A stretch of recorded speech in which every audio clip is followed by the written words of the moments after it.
Здравейте, аз съм Стефани, а вие сте с криминалния подкаст The Dark Mind. Преди да започнем с подкаста, искам да се извиня за това, че не бях качвала, но имах проблеми с обработването. То не с обработването, а с самата програма, с която обработвам.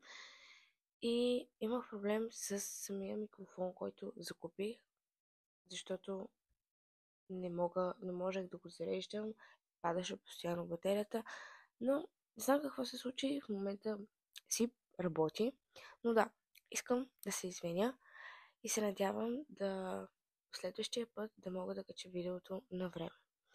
И сега нека преминем към днешния случай. Днешният случай е за жена, която създава оръжие за убийство.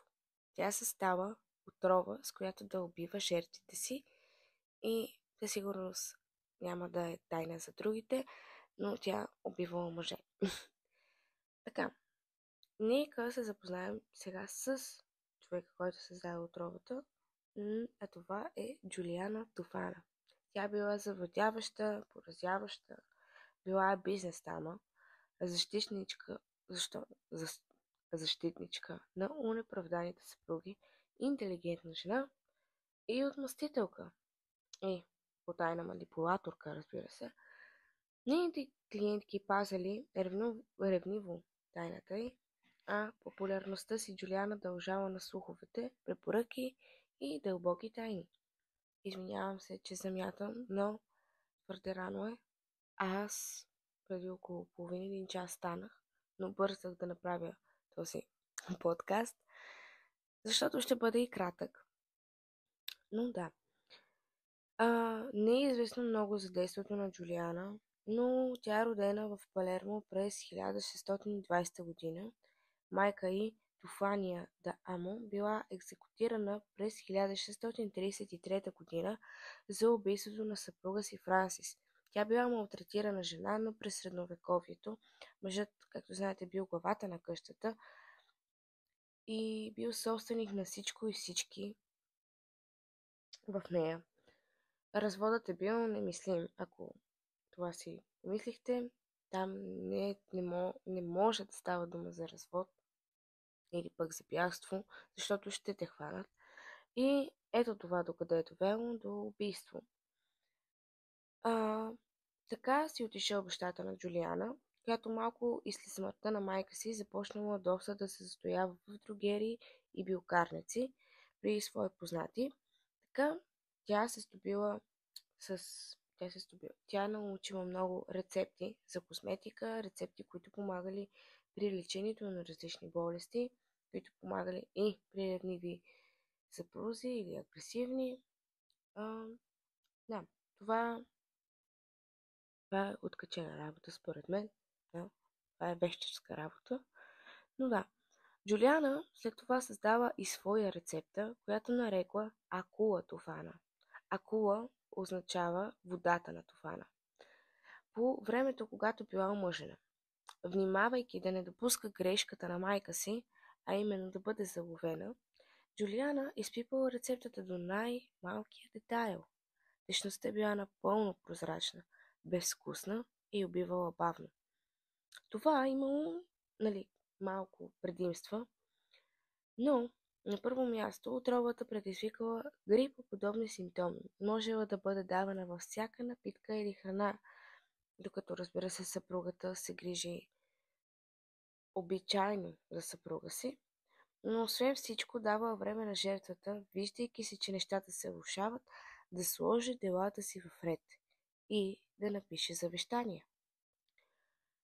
Не се знае в кой момент Джулиана решила да се отърве от съпруга си, нито каква била причината за това, но се случило след раждането на дъщеря им Джироама Спера. По-късно Джулиана отворила своя дрогерия в Палермо и започнала твърде успешен бизнес. Разбира се, ако Тофана не била за свободна продажба, била е на черно, отровата се продавала само на поверени дами, препоръчани от клиентка под пълна строгост, по тайна.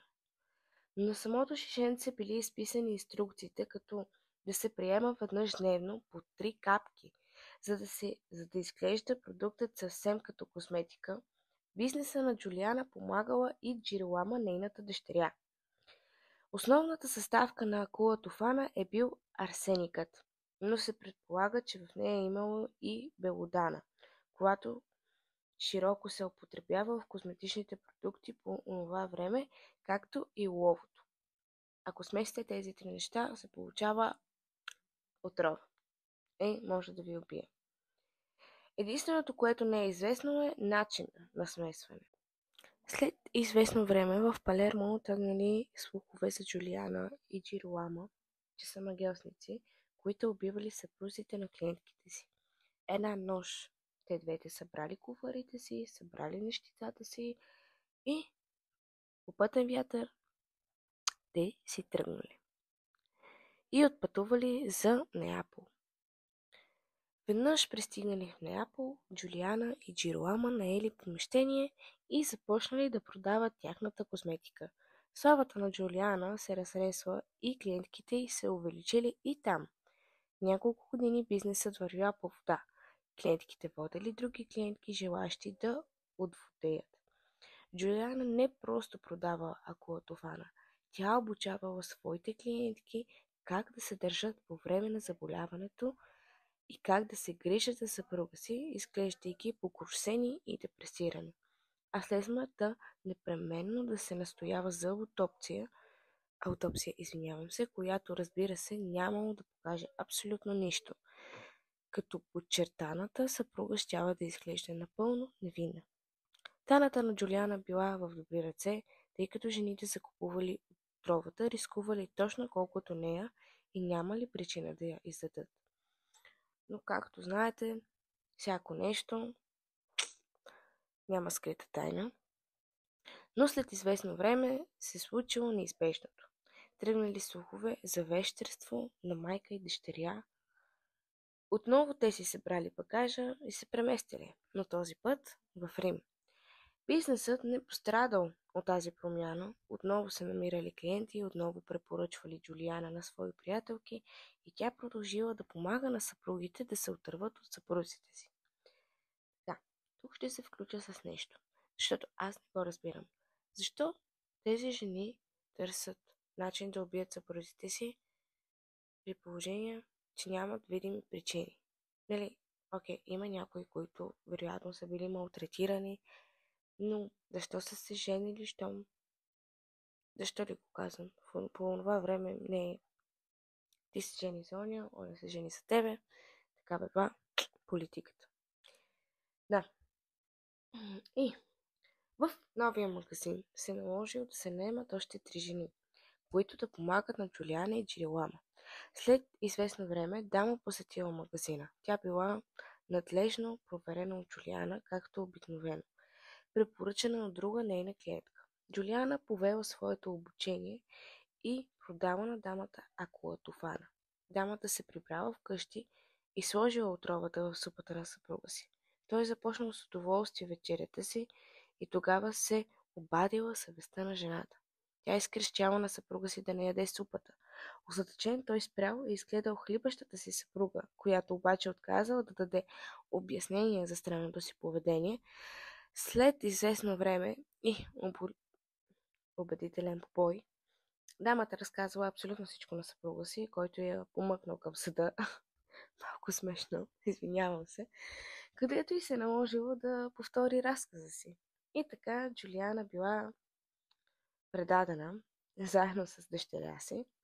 Потърсили убежище в църквата, където получила такова, но след като разгневена тълпа нахълтала да я търси за сметка и хората разказали на свещеника защо всъщност я търсят, църковните власти се принудили да я предадат. Съжалявам за смеха си, но наистина това е много подигравателно. Много глупаво и е смешно. Но да, така се случва за хората, които убиват други хора.